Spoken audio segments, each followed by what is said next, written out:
इस बहन को माइक दे। और इनकी बेटी है साथ में कौन है? बेटी है और बेटा है, और छोटी बहन है। छोटी बहन है, ओके। आप बताइए आपका नाम क्या था, आपकी टेस्टिमनी कैसे शुरुआत हुई, बीमारी की क्या था, आप बताओ। मेरा नाम अनीता है, मैं कोलकाता से हूँ और ये रोग 8 साल से था।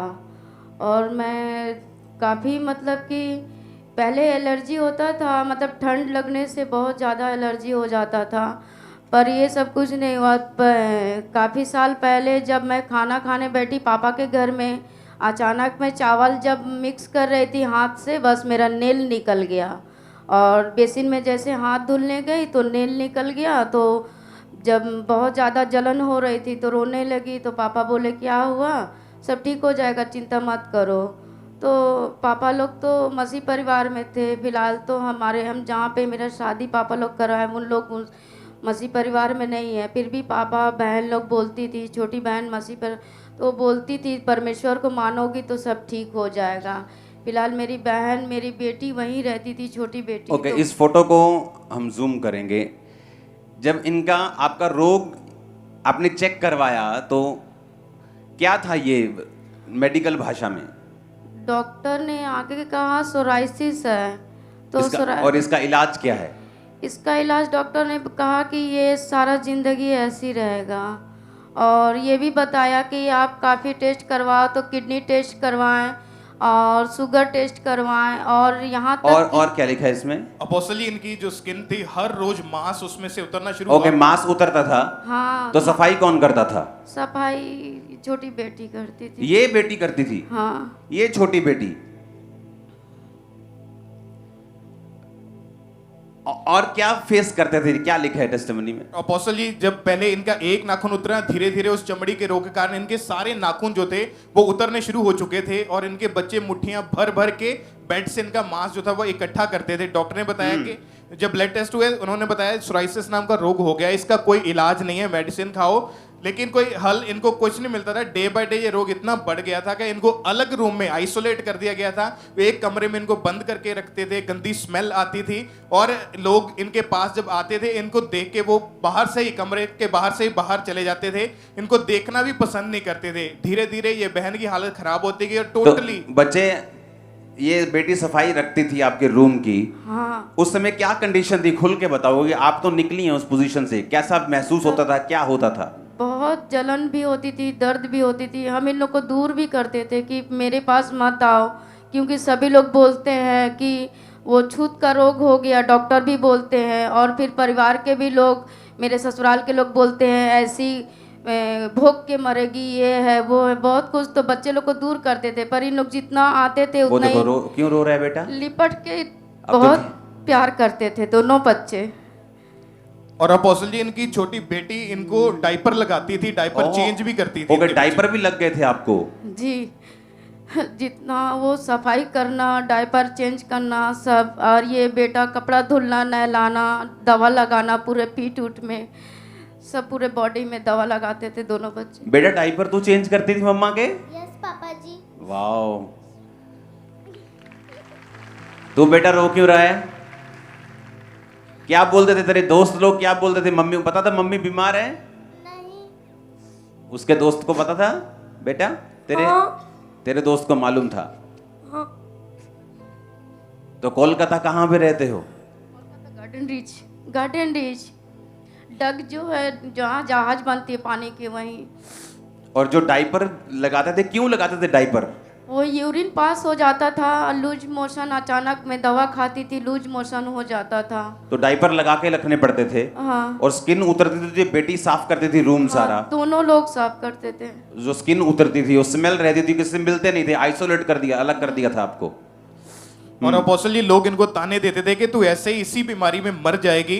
20 डॉक्टर चेंज करके देखे, 8 साल इलाज करवा के देख लिया। और ये बहन रेलवे में सरकारी नौकरी करते थे, उसी बीमारी के कारण वो जॉब भी इनकी छूट गई थी, काम पे भी बिल्कुल नहीं जा पाते थे और इन्होंने 2 बार सुसाइड करने की कोशिश करी क्योंकि इतना ज्यादा दुखी हो चुके थे। ट्रेन के नीचे आके फिर गहरे पानी में छलांग लगा के मरने की कोशिश करी। फिर इनके एक विश्वासी सिस्टर हैं, उन्होंने इनको खामरा चर्च के बारे में बताया तो मीटिंग्स लगातार अटेंड करनी शुरू कर दी। फिर जब चर्च के बारे में आना शुरू किया, परमेश्वर की आत्मा ने छुआ और 12 मार्च 2023 को इन्होंने व्हाइट कार्ड बनवा के आप जिसे ले हैंड प्रेयर करवाई थी। ओके, वो देखेंगे।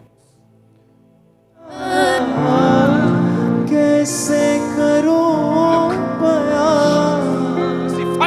रज़ा की डूबी नई आँखों किनारे लगा दिया मुझको है दीन मुझको है दीन अपने हाथों को उठा, इस औरत की ओर अपने हाथों को उठा। टेस्टिमनी बाद में देते हैं। ये केस अटेंशन मांग रहा है।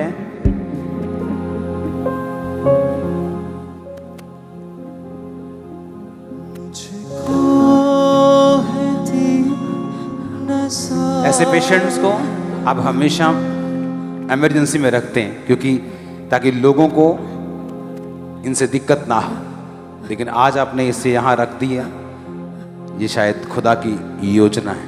आमीन आमीन आमीन। मुझको है दीन आमीन। मुझको है दीन रब से मिला दिया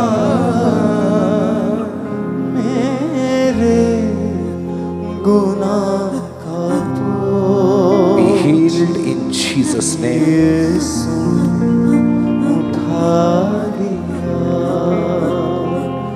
मेरे गुनाह का Be healed, devil. Out.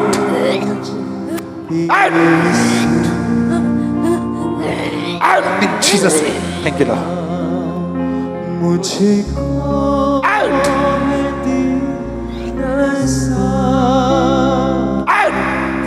मुझको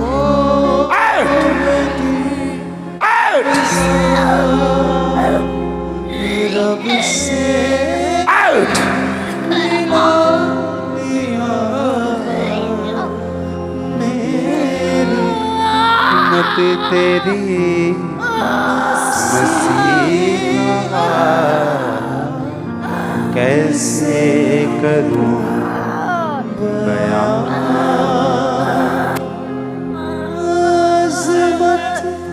You are free in Jesus' name. क्या हुआ आप खुद बताओ प्रेयर के बाद। और अपोस्टल जी उस प्रेयर के बाद इनकी बॉडी में ठंडक एकदम महसूस हुई। आपको ठंडक महसूस हुई? हाँ। ओह जीसस। और उसके सेम टाइम से इनकी रिकवरी होनी शुरू हुई। आज 6 महीने हो चुके हैं, इनकी बॉडी बिल्कुल क्लीन हो चुकी है। दिखाओ। कोई सोराइसिस नाम का रोग नहीं है, टांगे दिखाओ। कोई बीमारी नहीं है, कोई जख्म नहीं है।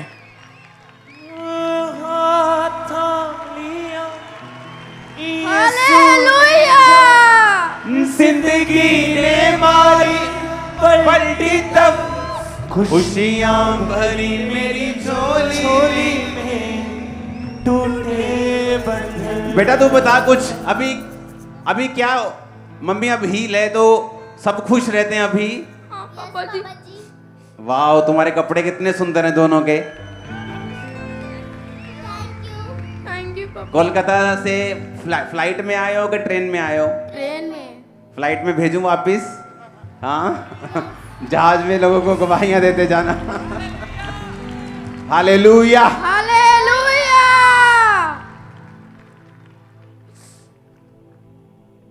दिखाओ दोबारा से अपने टांगों को दिखाओ जरा, नाखून दिखाओ, टांगों को दिखाओ। ओह जीसस। मेरी झोली में टूटे बंधन। अपने हाथों को उठाओ। Thank you Jesus. हमारे YouTube चैनल को सब्सक्राइब करें ताकि आप परमेश्वर के गहरे वेदों को जान सकें कि कैसे आप परमेश्वर में बढ़ सकते हैं, कैसे आप दुष्ट आत्माओं से, नशों से, बीमारियों से और वंशों के श्रापों से आजाद हो सकते हैं।